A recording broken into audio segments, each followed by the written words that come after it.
Second Cup is brought to you by Roswell Park Comprehensive Care Center. Good morning, 8 o'clock on the start of a Tuesday. Glad you're with us for Second Cup. We are back in action after a wild weekend. Hope you're off to a great start on this cold and chilly Tuesday. Did you have a good weekend, a good couple of days off? Shut up.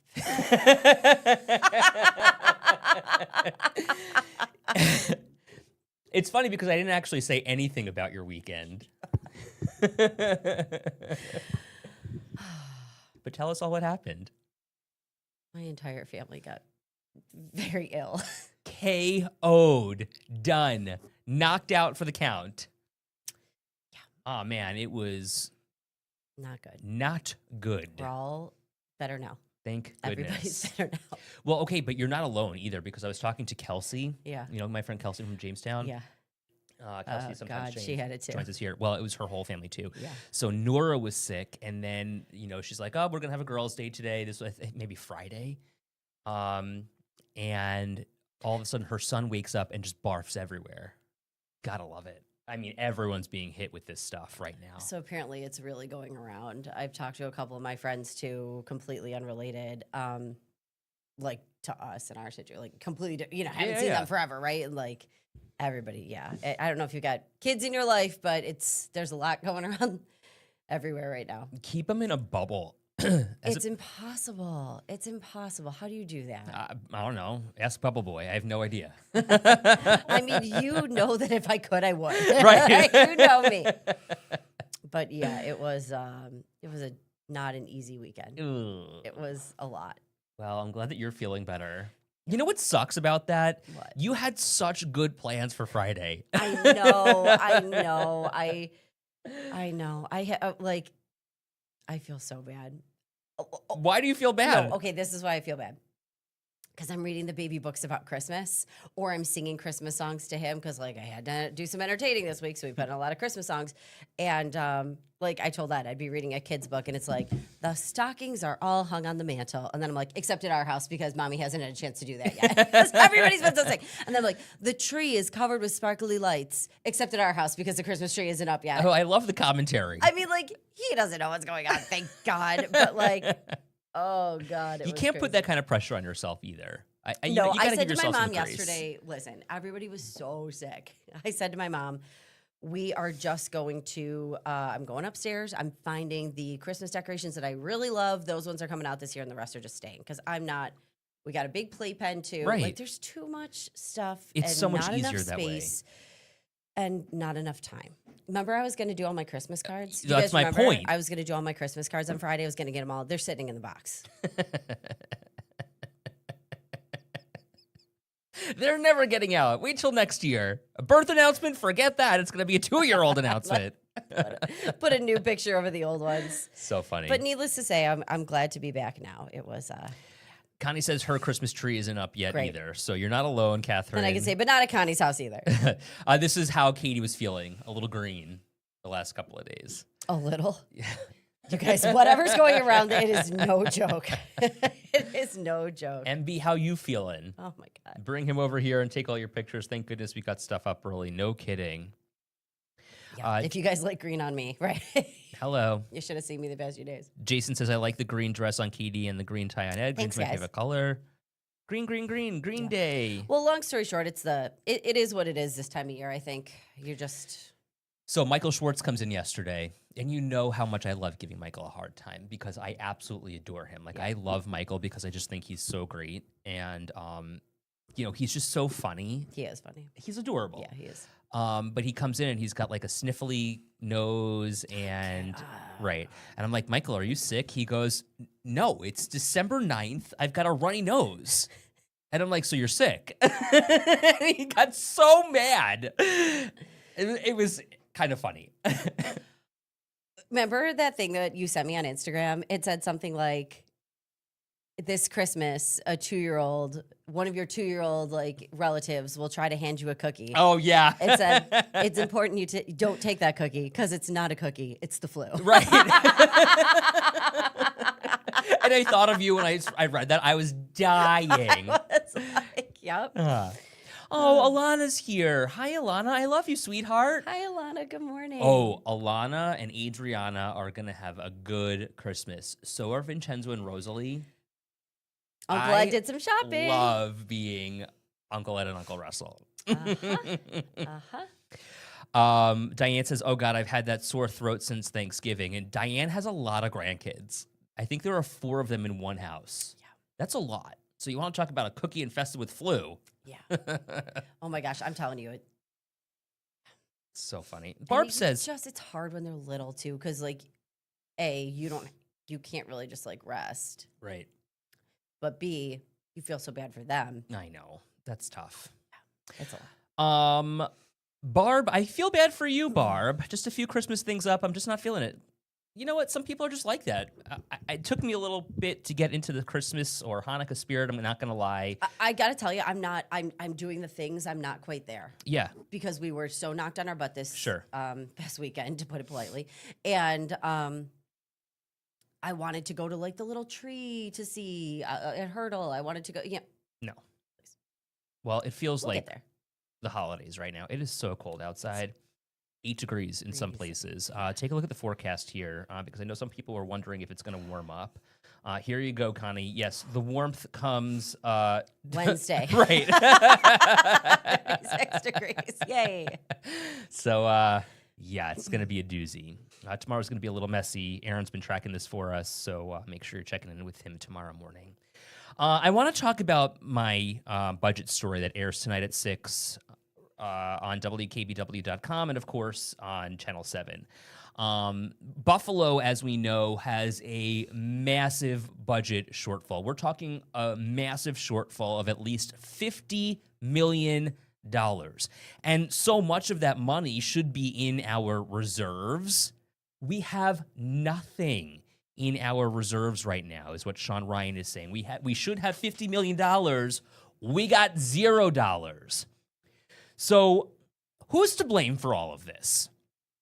That's the question I asked Sean Ryan. I mean, because, if you follow me on Instagram or TikTok, so many of you are saying this is Byron Brown's legacy. Well, we've had the same mayor for 20 years. And so I said to Sean Ryan, I'm like, okay, once you take office and once you go through the budget, is there a moment here where you would want some accountability? So listen to what he said. Any recourse, is there any accountability that you feel should be imparted on Byron Brown? That's just not how, municipal budgeting works, right? So, But people say he's responsible for all of this. if you're responsible for a mistake, or if your action is when you were president drove up the federal debt, the next guy's responsible for cleaning up the mess.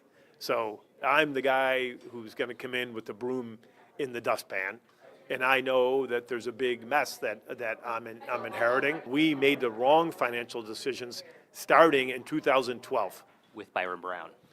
with the leadership who is leading the city of Buffalo. And he kind of left it at that. So he stopped short of putting the blame on the mayor's doorstep or of Brown's doorstep. By the way, Brown making over $300,000 at OTB after resigning from his post as mayor in the city of Buffalo. Jeanette, good morning to you. Does this say anything about our politics over the past 60 years? How long have we had a Democratic mayor? I'm not saying that's why, but facts are facts. Andrea, the people elected Byron over and over, that's part of the accountability. Absolutely. And then, Shirley, if we have such a shortfall, why are we having 4 deputy mayors? Great question.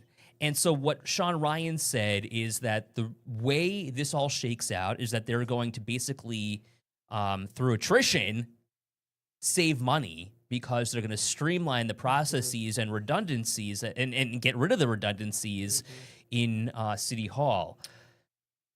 Okay, so A, through attrition, B, through, sounds like payroll cuts. Right. He wouldn't say what roles are going to be cut. Well, and you know what? You can look at that website that he had up for what positions are available. And, the mayor's office under Byron Brown had a really large staff. Mm-hmm. And in looking at the position Sean Ryan had available, it did not seem like there were nearly as many staffers. No, I agree. And for what it's worth, the people in his administration were also making some big money. Mike DeGeorge, who's his communication spokesperson, the chief communicator, basically, everything had to go through Mike DeGeorge, was making over $120,000. Again, though, like, I don't disagree with someone who's been in their role for a long time making. I mean, you'd have to look at what that role started at and then what you went up to. Like, I don't disagree with people getting raises. Well, and how many people are under him, though, making right, I guess, right, well. How many people are filling different roles? Could there be any, are we duplicating some things that could be done? Well, and interestingly enough, and this is kind of where there's just so many layers here to unpeel. One of the people who... Let me just bring up while you're looking Linda's comment, because she says to Okay, remember, sorry.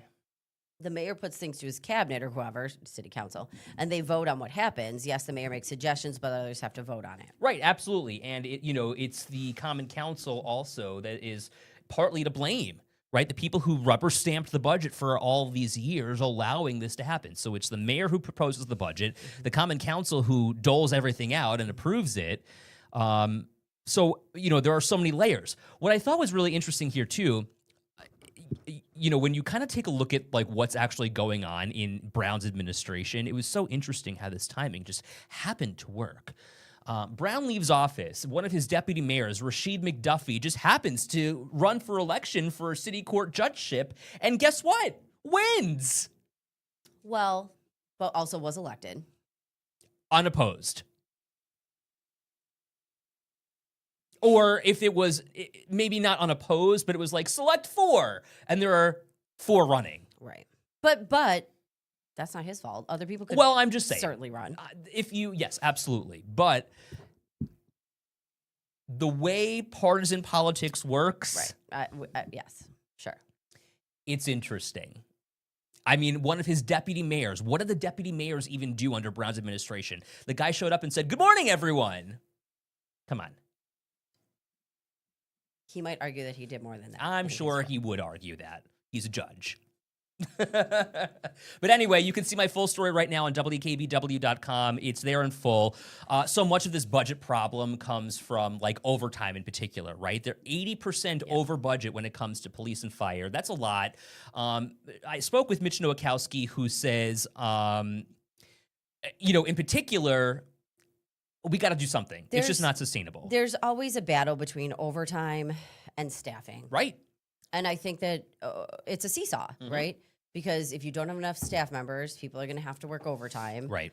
If people call in sick, you need people to work overtime. If you don't have enough people to cover up. So, well, and the police say that they are completely drained of resources right now. They are so short-staffed. They've got this healthcare problem, the healthcare agreement that's coming up for... they're losing people. Exactly. So they're retiring right now. It just becomes a big snowball, really, when you look at things, and somebody needs to come in with a fresh set of eyes and say, okay, we need to fix this. Right. Right. And then you weigh, again, the cost. You have to look at the overtime cost. You have to look at the cost of hiring. Exactly. Benefits. Right. Pensions. For X amount of dollars of overtime, could we hire this many more people and save in this category? Mark says, and now Zellner's running for state office. Right. Annette says, because of poor management from top down, money was never spent on what it was allocated for. Should not be one general fund. Should be able to pick on what you want to spend it on. And Andrew is right. This is going to take years to fix. So that's sure. Because it's not a one-time solution. No, and this is what Sean Ryan was telling me the other day when I spoke with him one-on-one, and I'm going to post some content from that on my Instagram and TikTok. This will take at least 2 budget cycles to fix. So this will be a long time in the making. Because there are so many... There are a lot of there's revenue streams, right? And then there's ways to cut. Right. So there's a couple different that you got to look at all your different revenue streams. And we know that we, as a city, haven't taken full advantage because we've seen those reports. Correct. We haven't done a lot of speeding tickets. We haven't done a lot of enforcement in certain areas. That's a revenue stream. But again, the police are stretched thin. So, okay, we got to figure that out. Well, what about the people even working in like parking or permitting? Any of those Permits, people? Yep, Right. Great example. Things like that. There are certain revenue streams that maybe could be stepped up. And then, of course, you have taxes. That's a revenue stream. But you can't just rely on that because you can't raise taxes 30%. Right. Well, and Mitch was saying he wouldn't be surprised if there would be a double-digit tax increase for property taxes in the city of Buffalo. So I asked Ryan about that in particular, and he said, look, I'm not ruling it in, but I'm not ruling it out either. Now, Linda says in most towns, the fire companies have volunteers, so that's a big expense for the city, for sure. Here's the difference. You will get a much faster response 1,000%. in the city, And where houses are closer together, where property, for the Life. most part, where let's say there is a fire at your neighbor's house, like our neighbor's house is feet from our house, right. which it might be a little bit different in Orchard Park. I don't know. I'm just coming up with, I'm sure there's different examples in different places for sure. But, when you have staffed firehouse, and obviously, again, full disclosure, you guys know my husband does. But when you have staffed firehouses, they are out the door. Well, and so And they don't have to get to the firehouse Exactly. to get to the place, Correct. And I'm no knock on volunteer fire, people at all, because they do amazing work too. That's the difference. I think it's the time, yes, and population density. I mean, when you consider the idea that there are two cities, New York and Buffalo, that are the largest in New York State. New York City has a paid fire staff. Buffalo has a fire staff that's paid. Yeah. You go into Amherst, it's volunteer. You go into Lancaster, it's volunteer. But there are so far fewer people. Oh, Mark says City of Tonawanda has a paid fire department. Batavia. But also Niagara consider Falls. those taxes are Luckily. higher in addition to what Buffalo's paying Yeah. in taxes. Yeah. Somebody said, keep digging. I'm trying. I'm going. You know me, like a dog with a bone. Yep. I don't give up, even when they want me to. Rachel says, the politicians are not for us. Like a dog with a bone. That is you. I'm like, "Arr." Oh, God, that is you. Anyway. Any of this have you feeling lonely? Okay, so we were looking at this study, and I told Ed, I gotta tell you, I feel a little depressed reading this study. Okay, so there's a new report, loneliness. We're totally switching gears this morning. Please feel free to continue leaving your comments. We'll take a look. But we want to hit a couple topics here because I thought this was an interesting one. Loneliness on the rise among people 45 and older. 45, okay? Study is done by... Can I just pause for a second? Yeah. Sorry. Let me just go back 2 seconds because I want to make sure that I'm perfectly clear because I know the police and firefighters are not going to be very happy with me this morning. They are doing nothing wrong in collecting overtime. They are doing... Right, that's how it works right now. Right. Yeah. They are literally doing nothing wrong. They are doing nothing unethical. So while some people may be collecting six-figure salaries in overtime, it is what it is, right? Like they're working. The city has to pay them. That's number one. Number two, if there isn't enough staff, they are mandated to work. So the process is flawed, right? In that there aren't enough people. Yeah.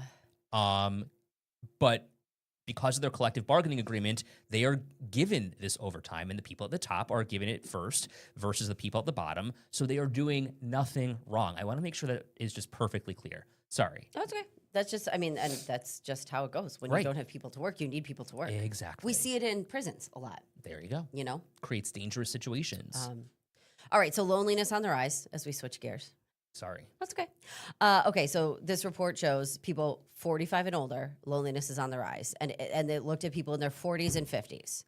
And then we find out the study was done by, I said to Ed, I'm a little insulted by this as someone in my 40s, AARP. Well, you're getting there. I was like, really? 40s, 50s? But When all right. do you get AARP? 50, right? I guess I'm about to get it in the mail. I don't know. So adults in their 40s and 50s are the loneliest age group from this data that they collected. I get that. Men report more loneliness than women. Mm-hmm. They say it's because of midlife stress, mental health challenges, fewer social groups. Okay, so I am totally on board with this. I can totally see it because I think that we are so isolated in our own personal vacuums. It's hard to make friends as an adult unless you've got friends from when you were growing up or when you've got friends from high school or if you are living in a place where you grew up. Even if you do, everybody hits a stage of life where, and maybe not everybody, but many people hit a stage of life where you just got to get through the days. Yep. And that can, I kind of feel like I'm loving this stage of life with a little baby and, my husband's and everything. But like, I don't see my friends very much because I got a little baby to take care of. Right. And they've got their own children to take care of And also. they've got their own kids to take care of. Right. So do I have a wonderful time hanging out with my baby? Yeah, for sure. Do I miss chatting with my girlfriends? Also for sure. Mm-hmm. Lori says, I felt so alone last year at this time, but now I'm on a new chapter of my life. So happy. Please get help if you're going through some sort of domestic violence or mental health crisis. What Absolutely. did it for you, Lori? What was the change for you? Yeah, it's a great question. Let people know, because I think there's probably a lot of people, and I think this time of year probably also brings it out. Yeah. You know, Memories of the past. You see every commercial. It's like a Right, family gathering. exactly. Thanksgiving during COVID was really hard for me because that's my favorite holiday in the world. I love Thanksgiving. And not being able to be with my family was really hard. And, it kind of like gives you a glimpse of what the future might look like when, your parents aren't here anymore. And I don't know, like my parents are some of the most important people in my life. Oh, yeah. And what I will say about this study is interesting to me. I would almost rather spend time with my family than I would with just casual relationships. Oh, for sure. That's extended family too. Like I love Yeah. Andrea and Lauren, and I'm so glad that, and their husbands and their kids. And Yeah. I'd rather spend time with my husband than, I don't know, anyone else or my work.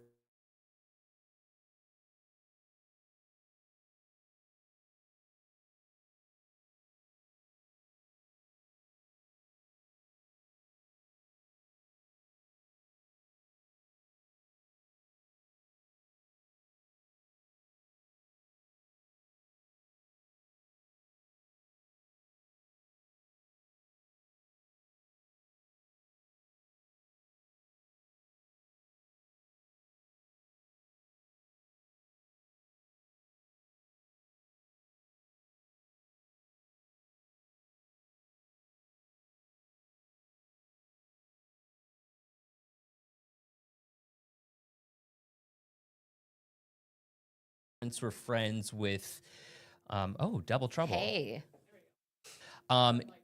Your parents were friends with people who they met in some capacity and then had kids, and now And you're then all the kids were friends. Exactly. Yeah, which is really sweet. like the Beals. We're Yeah. talking Molly. Yep. Um, And my mom also said, and I do totally see this stage of life happening Frank and with Carmen. my friends who have older kids, that you start to make friends with those, like that Yes. you meet new parents, Yep. you meet whatever. That sounds fun. And then like that social circle becomes different too. Like I think it's so funny. So our friends Dan and Sarah have live in Orchard Park now, but they have, like stages of life change. Yeah. Russ was and is really good friends with Dan, Sarah's husband, but they have kids. We don't. Yeah. So their kids are friends with kids in school. Those parents have all become friends. Yeah. And I think it's awesome. But now, like, we get to meet so many new people who we 100%. never would have met before. Yep. I think that's cool. Yep. Jason says, I'm definitely experiencing loneliness. It's hard being single and gay. And look, here's the thing, Jason, I hear you. I appreciate you. I love you.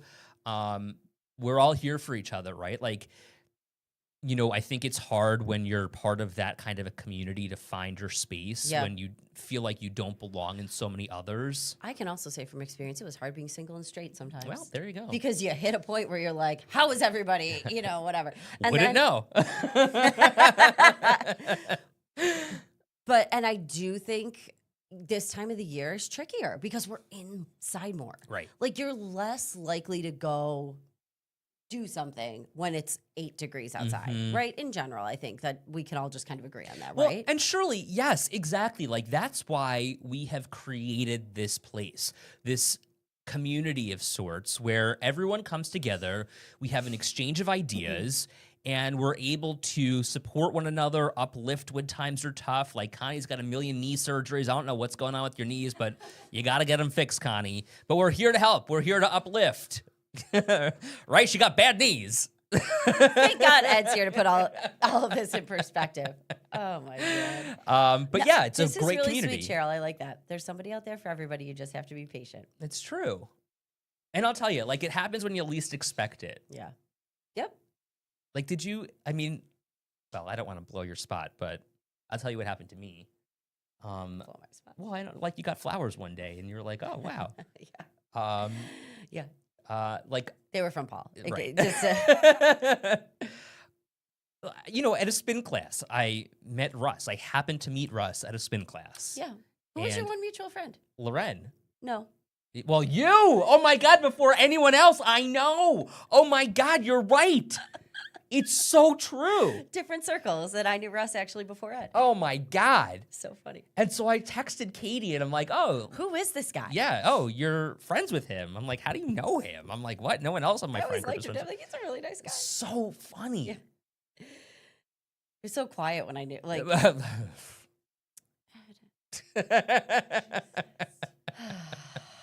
no, Kim, I'm totally okay. I go out as often as I can. Helps not daily, but at least twice a week. I gotta tell you, so we were saying my family was really sick this past weekend. Yesterday, I hit a point where I'm not gonna take a sick child out to Target, right? But I'm like, I gotta get out of this Yeah, house. sure. You hit a point, the sun was shining.